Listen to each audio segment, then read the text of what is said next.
Right, welcome to Pbteck, and in this video I'm going to show how you can actually solve Dstv only channel 100 or only 2 or 3 few channels, the free channels working on your decoder. So maybe you are experiencing that every channel has disappeared on your decoder and you are really sure that you're having a subscription on your decoder.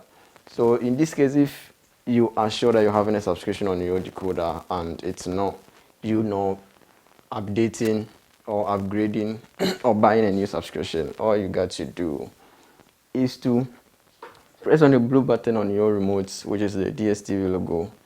It's going to take you to the menu here, and use the arrow left and right keys, move it to the planner, come down to the TV guide to check all my Dstv channels. So this is supposed to be all the channels that's supposed to be on your decoder, and we have my Dstv channels, which are the channels that will be on your package. So it's supposed to be, you have only these few channels or only one, this channel on your menu here, my Dstv channel, which is a clear indication that on your package there is no channel working and there is no package working at the moment.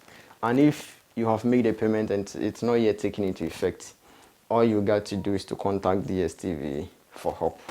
So there might be an E16 error which you need to clear, and for you to get Dstv contact, I have a video that will be placing it in the description. But you need to get here to the help menu, come to the contact us over here, and then you come to the call centers, you scroll down, and then you pick the customer care representative's number of your country, then you call. But make sure that you have enough airtime before you call. They're going to deduct at a normal calling rate.